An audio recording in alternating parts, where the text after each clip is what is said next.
devastating China-Japan war. Russian study says U.S. could easily defeat Beijing in nuclear conflict, as the president of China and others in the last month have said prepare for all-out multi-theater conventional war and nuclear war with the United States.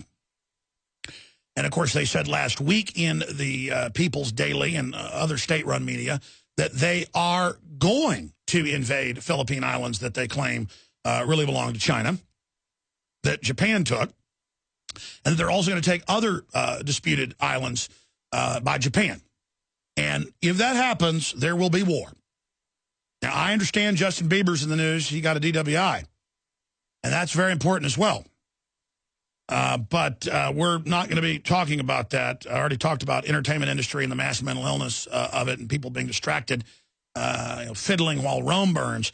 But we are joined for the next 25 minutes by Professor Margaret Macmillan from Oxford. I'm going to be out at Oxford in the middle of March doing a keynote speech. I look forward to doing that. I always wanted to go to Oxford. Honored to do that. And she has margaretmacmillan.com. She's a prestigious professor and is the 5th warden of St. Anthony's College. In 2007, she was educated at University of Toronto College and Oxford University. She is a fellow of the Royal Society of Literature and a senior fellow at Massey College, University of Toronto. And I'm not going to go over on the boards of Mosaic Institute, Reuters Institute for the Study of Journalism, and the editorial boards of international history and First World War Studies. She's an expert on the World War, First World War. Professors' publications include Women of the Raja and well as Peacemakers, the Paris Conference in 1919, and its attempt to make peace, for which she won many awards. I'm not going to go over the rest of her letters and all the work she's done. Her most recent book is The War That Ended Peace, How Europe's Abandoned Peace from the First World War. I guess that goes into Versailles. I haven't read it. She comments frequently in the media, and she joins us now, margaretmacmillan.com. Thank you so much for coming on, Professor. And I want to get into the report I saw, the London Independent. Is it 1914 all over again? We are in danger of repeating the mistakes that started World War I, says a leading historian. So thanks for coming on and tell us about the parallels and your concern. Well, there's some things that concern me. I mean, I don't think history ever repeats itself.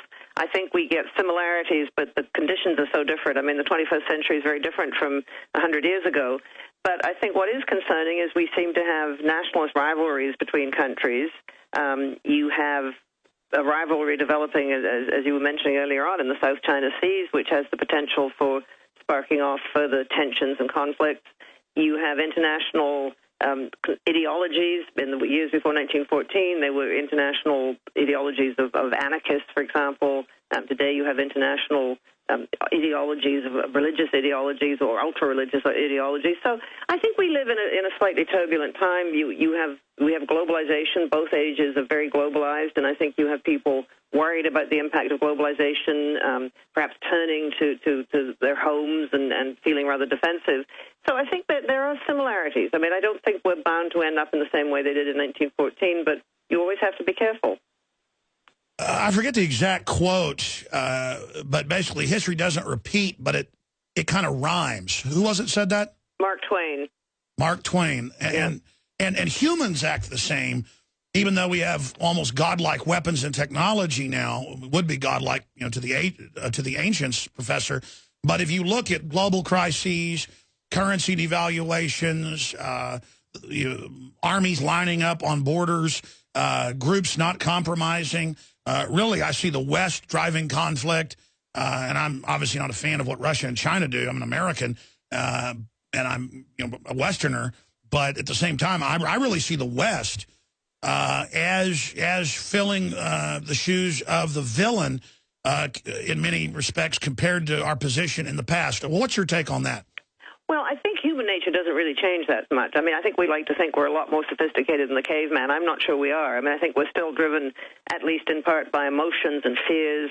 And I think what's really dangerous is when people lack, or nations lack, the ability to see things from the other person's point of view. And so what nations do to defend themselves and what we do to defend ourselves as individuals, we may think we're just being defensive, we're just looking out for ourselves, but that may really look like aggression from the other side. And I think that's when it gets dangerous, when you fail to understand what the other person might be thinking.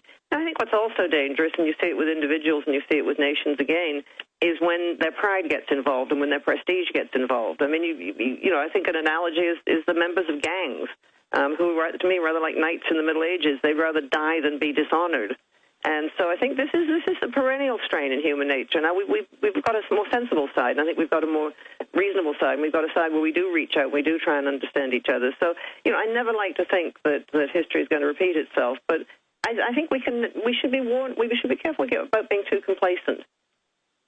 History doesn't repeat, it does rhyme, and I think that is true as Mark Twain said it. I mean, here's the issue. You look at the moral authority of the United States or England or many European countries. Look at France in the just disheveled nature that it's going into from what I've been seeing and traveling and witnessing. And I see a cyclical, and of course there's cycles within cycles, and I'd like you to speak to that, Professor, as you're an expert on that. I do see us going into a very sick bottom of the cycle. All the same indicators, the decadence, the debt, the corruption, the almost laissez-faire attitude of dictatorial government and corporations, the power grabbing. And as the establishment senses that, it makes basically everyone become even more feverish, including myself, adding to almost the same electrical hysteria that you see in mass movements of almost like, rats overpopulated in the sewers killing each other. I mean, I'm just kind of throwing a gestalt out there. What's your take on what I'm saying? Well, it's a pretty gloomy picture you have, and I hope it's not all true. But, I think there are things we need to look out for in our own societies. I mean, I don't worry about government debt so much because government debt, if it's going into building infrastructure, I think is actually positively a good thing, just like we borrow to buy houses through mortgages. But what I do think is worrying, and I think it's affecting a lot of Western societies, is the growing gap between the very rich and the very poor and the way the middle class is getting squeezed out. And that isn't good for society. It leads to tensions. It leads to a lack of links between the different groups and societies.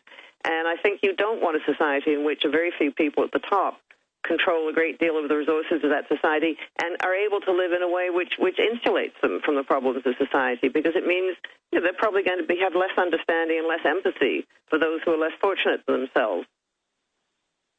Separately, what other historical trends are you seeing? And then flesh out, if you can, some of the parallels that they were reporting on that you've seen.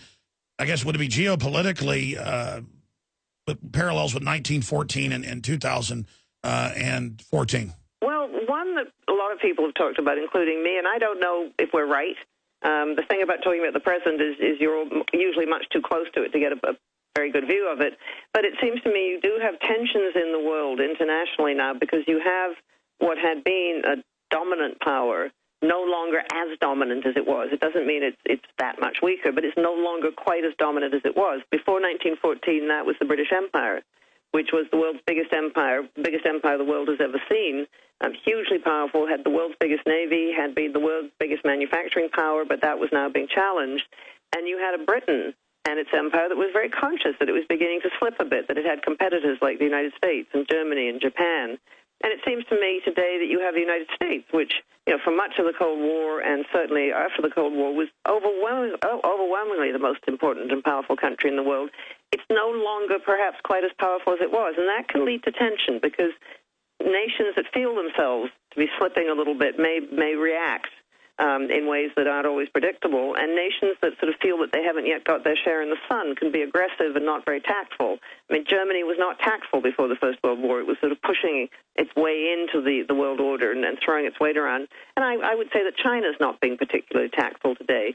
And so it doesn't make for an easy international situation managing these shifts, often very subtle shifts in the international order. Exactly. I mean, China's not being tactful when they basically say, prepare the nuclear weapons for war with the United States. That is a brazen escalation and quite frankly, frightening.